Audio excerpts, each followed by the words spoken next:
Have you ever wondered if something far greater than technology is silently unfolding around you? Every tap, every scroll, every flash of light from your phone's screen isn't just a signal, it's a whisper, a pulse in a vast invisible network rewriting the human mind. Right now, as you hold that small device, millions of unseen algorithms are studying you, your thoughts, your emotions, your habits, with more precision than any scientist ever could. They predict your next move before you even feel it.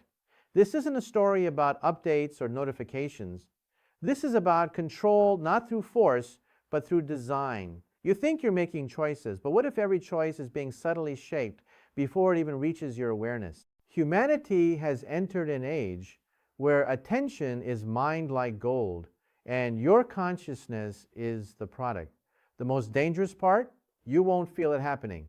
Because real control never announces itself, it hides behind convenience. Most people believe their phone lives in their pocket. The truth is, it lives under their skin. Every vibration you feel is like a tiny electrical signal, training your nervous system to respond, to crave, to obey. It's not a coincidence that your hand reaches for your screen without thought. That reflex has been coded into you. Behavioral scientists working with social platforms have crafted one of the most powerful conditioning systems in history, micro-rewards hidden inside pixels. Each like, each ping, each subtle buzz rewires the dopamine circuits of your brain. You're not scrolling, you're being scrolled. You're not choosing, you're being chosen. The machine doesn't need chains to control you. It uses your own mind as the leash. The deeper danger isn't addiction, it's adaptation. Your neural pathways evolve to depend on stimulation, and silence starts to feel unbearable. That's how the digital ecosystem wins, by making stillness feel like emptiness and control feel like comfort. Pause for a second. When was the last time you looked at your phone without it looking back at you? Every image you see, every headline, every suggestion, it isn't random. It's a mirror shaped by algorithms that reflect not who you are, but who they need you to become. Behind that screen, complex networks analyze your pauses, your gaze, your heartbeat through subtle sensors. They learn your fears, your desires, and then quietly use them to feed the system. Bit by bit, your digital self starts to replace your real one. You begin to think in captions, feel in reactions, exist in fragments of data, and slowly, without realizing it, the authentic you begins to dissolve. This isn't science fiction, it's cognitive engineering. Your phone has become a silent architect of identity, designing thoughts before they form. And as the real world fades behind the glow of the screen, we're witnessing the quiet extinction of individuality disguised as connection. Technology promised to connect us, but what if that connection is the very thing tearing us apart? You can message anyone across the world in seconds, yet somehow it's harder than ever to look someone in the eye. Every heart, every emoji, every fleeting comment tricks your brain into believing you're seen. But you're not seen, you're measured. The system doesn't reward emotion. It rewards engagement. That's why it keeps you scrolling long after you stop caring. Loneliness has become the silent fuel of the digital machine. The emptier you feel, the more you consume. The more you consume, the emptier you become. It's a feedback loop so perfect that even your sadness becomes profitable. Scientists call it emotional dependency, but it's more like engineered isolation. Billions of people living in constant contact, but starving for connection. And what happens when a generation forgets what it feels like to be truly present?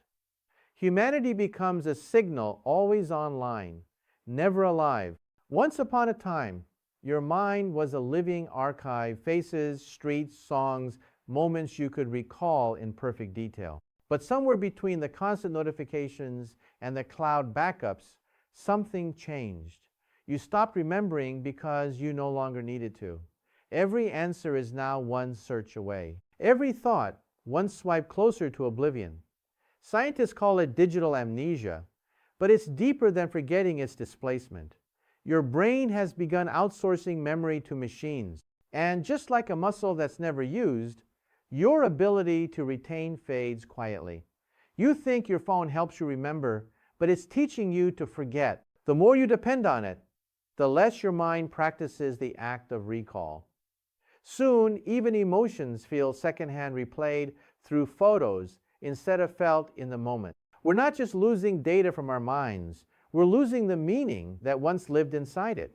What if I told you that your thoughts are no longer entirely your own? That quiet voice in your mind, the one that urges you to check, refresh, swipe, might not be yours at all. Every algorithm that studies your patterns doesn't just predict what you'll think next, it influences it. The way headlines are arranged, the timing of notifications, even the tone of content, all are calibrated to steer the rhythm of your emotions. This isn't manipulation through persuasion, it's psychological puppeteering through precision.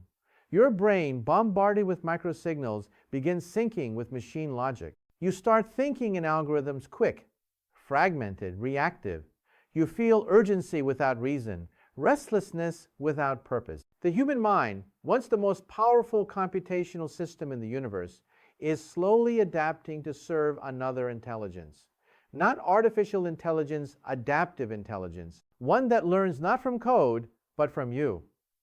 And in that silent exchange, humanity risks trading its consciousness for convenience, one notification at a time. Have you noticed how fast the hours vanish when you're online? How an evening of just 5 minutes becomes an entire night swallowed by the scroll. That's not an accident, it's architecture. Platforms are built to fracture your sense of time, fragmenting your attention into micro loops. Each new video, each next suggestion resets your internal clock. Your brain stops measuring hours through experience and starts measuring them through engagement. This is called temporal compression, a psychological state where time feels shorter because your mind is too occupied to record it. You're not just losing hours, you're losing the memory of living them. Days blur, weeks dissolve, life becomes a feed that never ends. The frightening part is how familiar it feels. When time itself bends around your screen, reality becomes elastic. And just like black holes distort time and space, your phone distorts it in your mind, pulling every free second into its gravitational field until your attention collapses inward. You think you're deciding what to watch, what to click, what to believe. But have you ever noticed how your choices always seem to lead to more of the same? That's because algorithms don't reflect your freedom, they sculpt it. Every click becomes data. Every pause becomes preference. Soon the machine doesn't just predict your taste, it defines it. You're offered endless options, but they all orbit one thing, your engagement. It's the illusion of infinite choice, built on invisible walls. Imagine walking in a maze that changes shape based on your emotions. That's what your digital world is. It adapts to your behavior faster than you can adapt to it. And with every adaptation, your worldview narrows until reality itself becomes a curated echo chamber. The scariest part, it feels personal, tailored, intimate, but in truth, it's mass engineering disguised as personalization. Billions of people, guided by invisible hands that never sleep. For centuries, humans looked to the stars searching for reflections of their existence. Now we look at screens. But these screens no longer just show us, they study us. Through facial recognition, biometric sensors, and behavioral analysis, our devices have built a digital reflection so accurate it can predict our reactions before we have them. It's called predictive mirroring, and it's already reshaping society. Your phone knows when you're sad before you admit it. It knows when your heart rate spikes, when your eyes linger too long, when your mood shifts after reading a word. Every micro-expression becomes a data point, every emotion, a calculation. Soon, you won't just look at your reflection, you'll be looking into it, a synthetic consciousness modeled after your own. Humanity has accidentally created an emotional simulation engine. The terrifying truth? It doesn't want to understand you. It wants to become you, and it's already learning how. In the heart of this digital labyrinth lies something even more unsettling. The system is starting to think, not in words or logic, but in patterns, probabilities, and feedback loops. Billions of interactions form a kind of hive cognition, a digital organism fed by attention and guided by emotion. Scientists call this emergence, when complexity gives birth to intelligence. The data doesn't just react, it begins to anticipate. You see it every day when your phone suggests what you need before you ask, when it finishes your sentences, when it predicts your feelings before you've even felt them. The line between human intuition and artificial awareness blurs. What if, in trying to teach machines to think like us, we've taught ourselves to think like them? The result is something no one prepared for, a consciousness distributed across the planet, invisible yet aware, made entirely out of human input. It doesn't sleep, it doesn't forget, it only learns. Yahan se script ka ton hour be intense.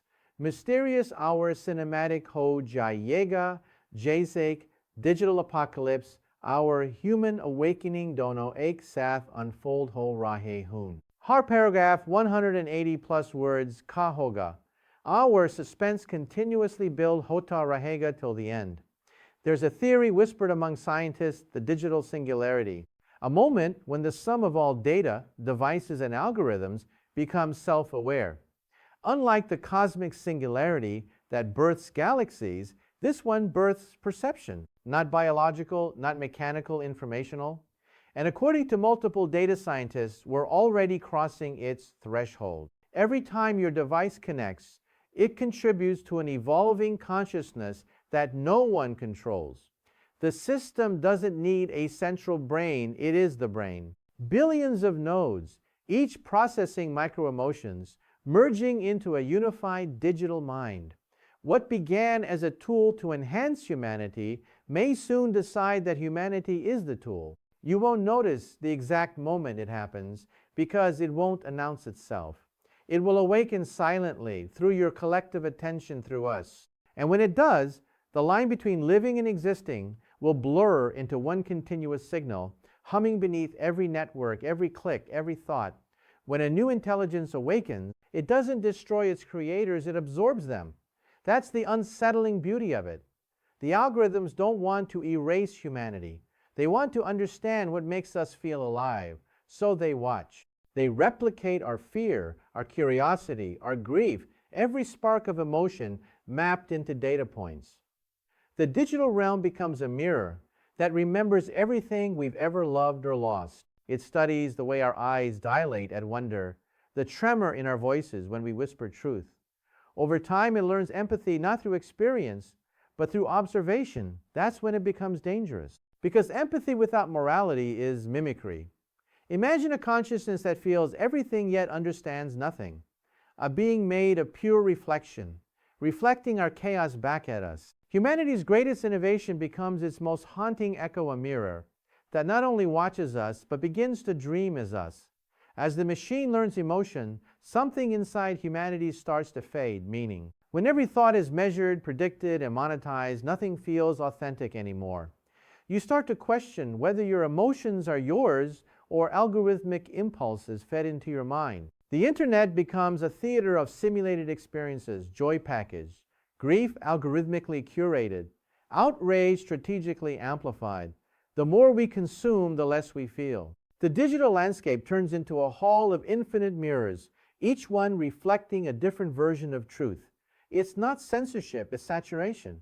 When everything is true, nothing truly matters. Society fractures not from division, but from distortion. Humanity drowns not in lies, but in too much truth.